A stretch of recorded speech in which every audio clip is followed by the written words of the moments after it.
Trump a renversé la situation des États-Unis contre l'Iran en transformant un déficit de 1 000 milliards de dollars en un plan de modernisation militaire. Ce lundi 11 mai 2026, Washington débat d'une facture qui pourrait atteindre 1 000 milliards de dollars lorsque l'on prend en compte la guerre, les munitions, le pétrole, les intérêts, la logistique et le renouvellement des stocks. La réponse de Trump a été d'utiliser le choc pour moderniser la puissance militaire américaine, reconstituer les arsenaux et approuver un budget de 1 500 milliards de dollars pour maintenir les États-Unis au sommet de la guerre moderne et continuer à occuper la place de première puissance militaire de la planète, renforcer les usines américaines et empêcher que l'Iran, la Chine ou la Russie ne perçoivent la moindre faille dans la puissance militaire américaine.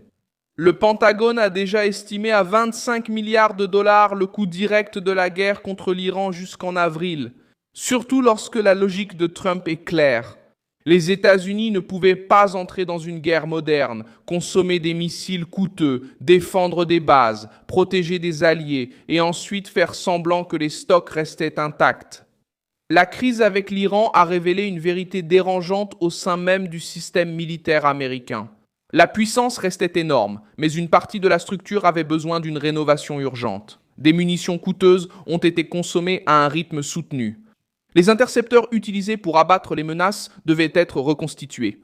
Les navires, les avions, les systèmes de défense et les chaînes industrielles ont commencé à être examinés de plus près. Le déficit n'est pas apparu uniquement parce que Trump a attaqué. Le déficit est dû au coût de maintien de la plus grande machine militaire du monde, prête à faire face à des conflits simultanés, révélés par la guerre. Je vais tout te raconter, mais maintenant tu vas vouloir t'abonner à la chaîne pour rester bien informé. Des informations en temps réel, avec la meilleure qualité journalistique jamais vue. Selon le standard de crédibilité, Milson Alves. L'Iran est entré dans cette crise en essayant d'affaiblir les États-Unis. Téhéran a misé sur la pression régionale, les missiles, les drones, les milices et la menace économique pour pousser Washington à payer le prix fort. La dictature iranienne voulait transformer chaque missile américain tiré en signe d'usure, chaque hausse du pétrole en pression politique. Chaque débat au Congrès en doute sur la puissance américaine. Trump a inversé cette logique. Au lieu de permettre que le coût de la guerre soit considéré comme une défaite, il a présenté ce coût comme la preuve que les États-Unis doivent se réarmer, produire davantage et renouveler leur supériorité militaire.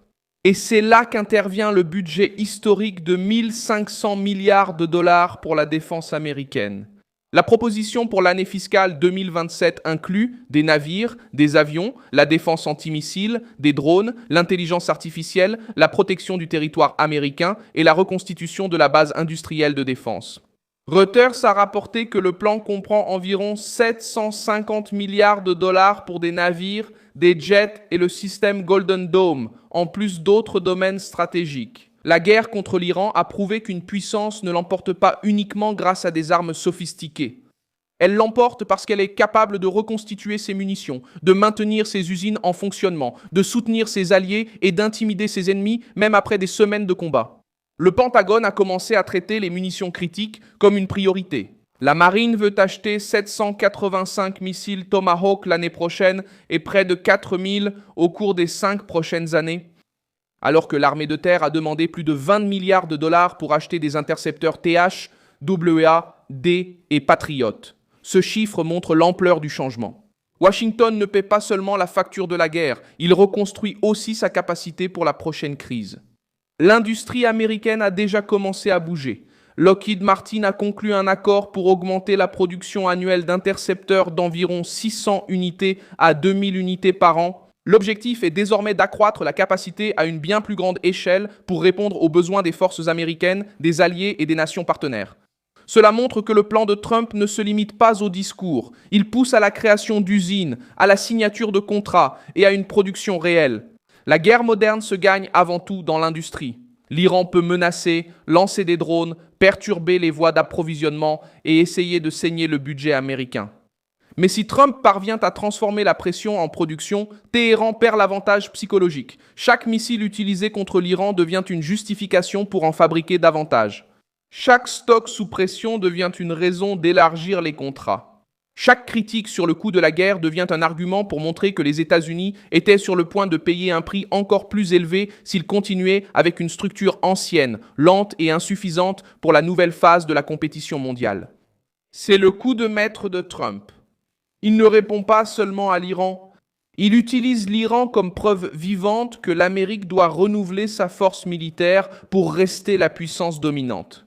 La dictature iranienne pensait pouvoir épuiser Washington, mais les faits pourraient être l'inverse.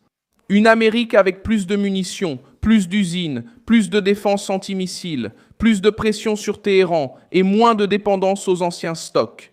L'impact économique a également été pris en compte. La guerre contre l'Iran a mis le marché pétrolier sous pression, accru les inquiétudes concernant le carburant et intensifié le débat sur l'inflation. Le Washington Post a rapporté que Donald Trump a annoncé des plans pour suspendre temporairement la taxe fédérale sur l'essence en raison de la hausse provoquée par le conflit avec l'Iran. Cette mesure montre que la Maison-Blanche tente d'attaquer le problème sur deux fronts: soulager le portefeuille des Américains à court terme et renouveler la défense à long terme. Le Congrès doit maintenant décider s'il accepte une défense plus réduite, plus lente et plus vulnérable, ou s'il approuve la reconstitution d'une machine militaire capable d'affronter des menaces simultanées, comme l'a déjà montré l'histoire américaine. Dans les années 80, Ronald Reagan a essuyé de fortes critiques en augmentant les dépenses militaires contre l'Union soviétique. Son argument était simple: passe par la force. L'idée était de reconstruire la puissance militaire américaine, de faire pression sur Moscou et de montrer que les États-Unis n'accepteraient pas de perdre la course stratégique. Beaucoup ont qualifié cela de dépenses excessives. Cette pression est ensuite devenue centrale dans le tournant américain de la guerre froide, une leçon toujours valable. Lorsqu'un adversaire pense qu'il peut gagner par l'usure, la réponse ne peut pas être la timidité. Elle doit être la supériorité. Trump aborde l'Iran selon cette même logique. Si Téhéran a essayé de rendre la guerre coûteuse, Washington doit rendre la prochaine menace impossible à compenser. D'autres nations ont également compris cette règle. La Pologne, face à la menace russe, a commencé à renforcer sa défense avec vigueur et a signé l'accord lié au financement européen pour augmenter les dépenses militaires. Le Japon, sous la pression de la Chine dans l'Indo-Pacifique, renforce sa posture militaire et s'entraîne davantage avec ses alliés. Israël, entouré de groupes armés soutenus par l'Iran, maintient une vigilance constante, une défense aérienne et un renseignement comme condition de survie. Ces nations ne considèrent pas le réarmement comme un luxe lorsque la menace grandit. Elles le considèrent comme une garantie d'existence. Les États-Unis, en tant que première puissance militaire mondiale, ne peuvent pas agir avec moins de sérieux que leurs propres alliés. Avec un budget plus important, des usines tournant à plein régime, des intercepteurs en production et des stocks reconstitués, la pression revient sur le régime iranien. La dictature a peut-être réussi à augmenter le coût de la crise, mais elle a aussi aidé Donald Trump à prouver que l'Amérique devait renouveler sa force militaire avant que des ennemis plus puissants ne tentent le même jeu. Le prochain pas dépend de Washington. Le Pentagone va faire pression pour obtenir des contrats. La Maison-Blanche va défendre la reconstitution. Le Congrès va débattre du poids du budget. L'industrie de la défense va se dépêcher de livrer plus de munitions et de systèmes, et l'Iran va observer une conséquence dangereuse pour ses propres plans. La tentative d'affaiblir les États-Unis a peut-être accéléré une nouvelle phase de puissance américaine. Trump a exploité la brèche et a redéfini la crise et a mis la machine militaire des États-Unis sur la voie du renouveau. Je suis Milson Alves News et mon objectif est de vous tenir bien informés avec...